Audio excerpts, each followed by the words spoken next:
Okay, and then just interrupt me as I go. It's really important that we get asymptotes because next time we're going to be graphing. And if you know how to find the holes, you know how to find the asymptotes, graphing will be a breeze.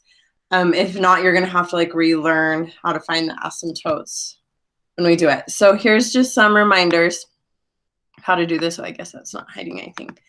So the vertical asymptotes, that's where you set the denominator equal to 0 and solve it for x.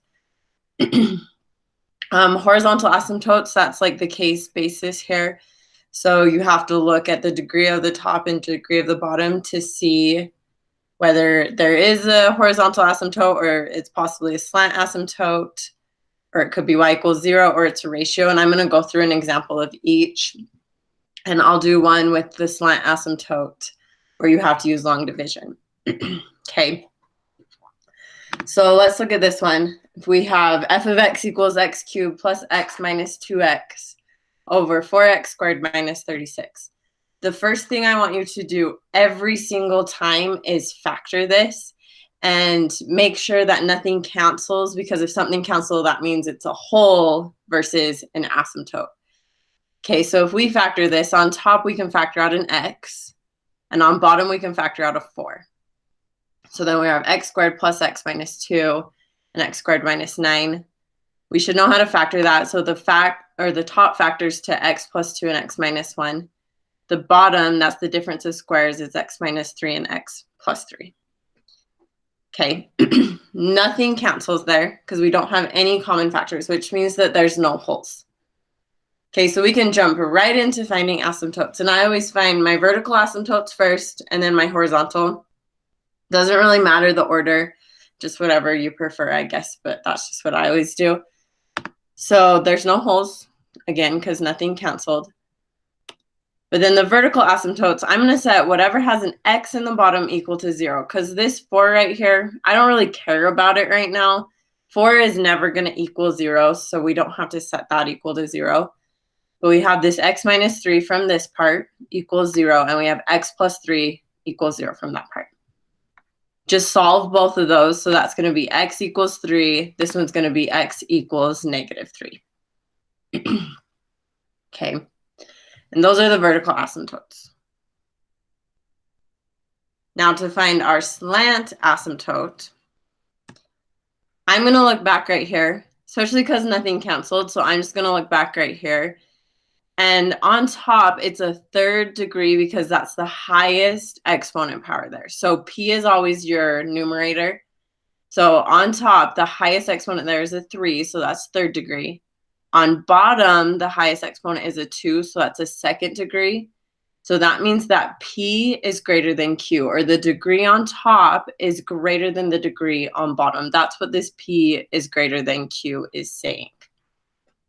Okay, so then I can look over here at my table, and if the degree of P is greater than the degree of Q, that means there is no horizontal asymptote, but there is a slant asymptote. It's also called oblique. I'm not really sure why. Like I don't know what that word means, but slant and oblique, they're kind of interchangeable. It's the same thing. And whenever there's a slant asymptote, so this is only when the degree on top is greater than the degree on bottom, and it's only one more greater.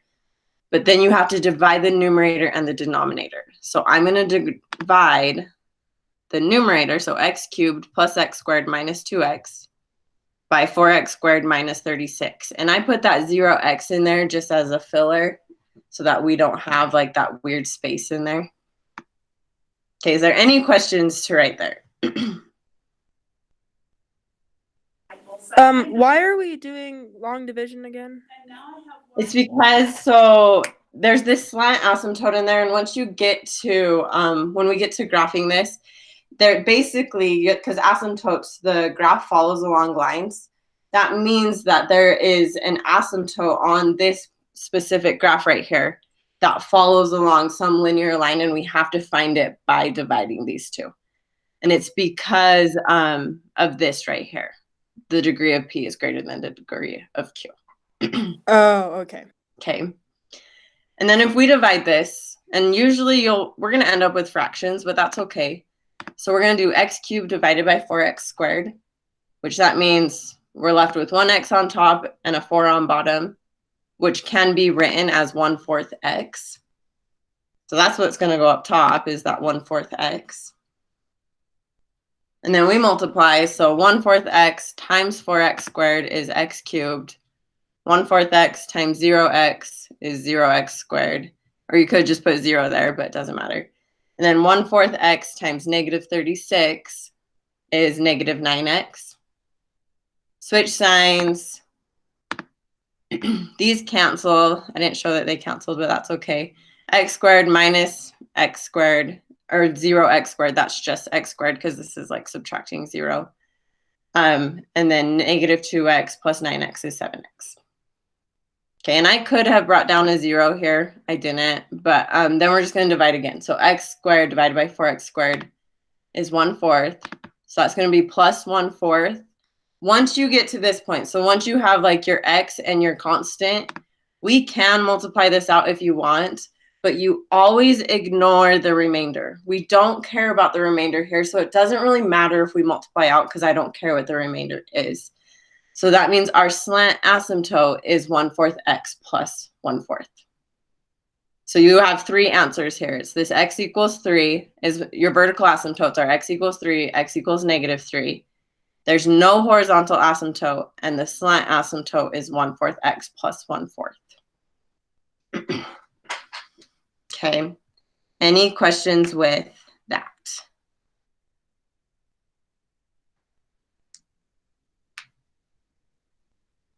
Okay, let's look at this one.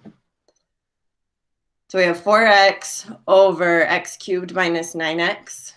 Again, first thing, always factor everything. We want to make sure if there is holes, we catch them. So we have to factor this. The bottom factors to x, and then x squared minus 9, which that x squared minus 9 factors to x minus 3 and x plus 3. And here, we do actually have a hole because these x's here are going to cancel. So that means we have a hole at x equals 0. To find the y coordinate of that, let's cancel the x's, and we're left with 4 over x minus 3x plus 3. And then I can just plug in 0 for those x's. It has to be in this simplified one, because if it's not, then you're going to have zeros on top and bottom. But here, so that's 4 over -3 times 3, which is -4/9. So we have a hole at 0, -4/9. And on the homework, it doesn't ask you to find the holes, but I found all the holes. Like when I post my answer key, it's going to show all the holes.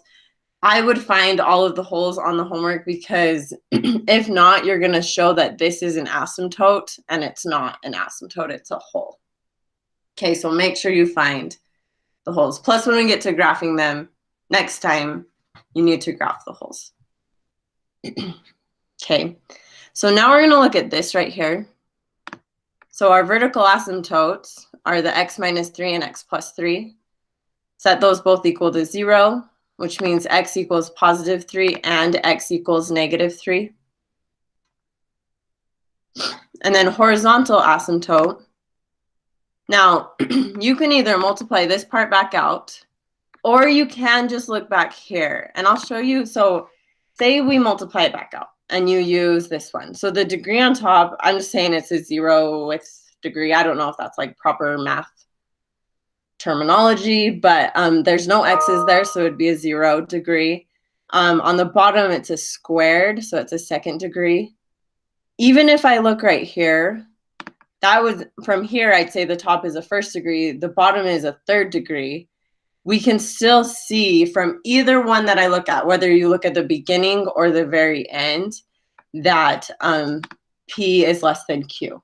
And that will always be the case, okay? Because if anything cancels, it cancels on top and bottom, which is just going to decrease both of them by the same degree. Okay, and then this one's easy. If P is less than Q, that means the horizontal asymptote is y equals 0. So you don't have to do anything else. It's just y equals 0. Okay. Any questions on that one?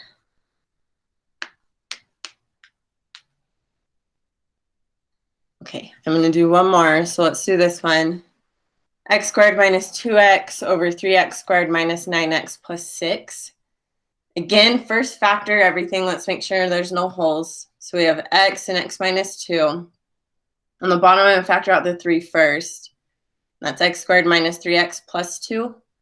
So then this bottom factors to x minus 2 and x minus 1, which it looks like we have a hole right here at x equals 2. So our hole is x minus 2 equals 0, which means the hole is at x equals 2. To find the y coordinate, we need to cancel those. So we have x over 3 times x minus 1. Let's plug 2 into that. So f of 2 is 2 over 3 times 2 minus 1, which is 2 over 3 times 1, which is 2/3. So that means that our y value is 2/3, so the hole would be at 2, 2/3. Okay, make sure you find the holes, or else if you don't find that, then you would think it's a vertical asymptote, and it's not. So we need to find that. Okay, and then our vertical asymptote, that's where you set the denominator equal to 0, so it's just that x minus 1 equals 0, which means x equals 1. And then horizontal asymptotes, again, you can multiply this out if you want, or really we could have just looked right here. That's a first degree on top and bottom. Or you can look right here. It's a second degree on top and bottom. Either way, it doesn't matter. So this is like me looking at the very end, the simplified version. This is me looking at the very beginning. Doesn't change our, like that the P is going to equal Q no matter what we look at. So if P equals Q, the horizontal asymptote is a ratio of the leading coefficients. So that means like here that's a 1 and that's a 3. So it's going to be 1 over 3. Or we could even look here 1, 3, or here 1, 3. So that means y equals 1/3 is our horizontal asymptote. Okay. So then our answer would be this hole. It's going to be on my answer key. I would find your holes.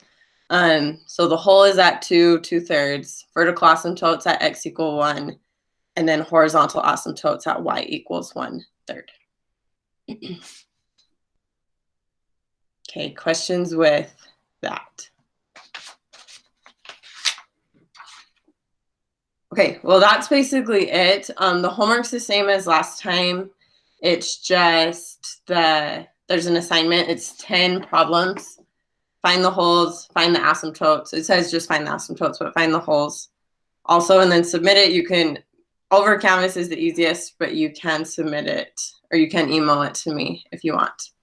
And if you don't know where I put the answer key, if you go to your Canvas, I haven't posted this one yet. I will. But if you go to modules, I didn't link it to the top or to the front page. But if you just scroll down to unit 12, it's right here. So 12.1 answer key is right here. 12.2 will be right here. 12.3 will be right here. Okay. Any questions with any of that? Cool. Last thing. So after Friday, so we're going to do day 3 on Wednesday, which is putting all this together and graphing them. Friday's the test.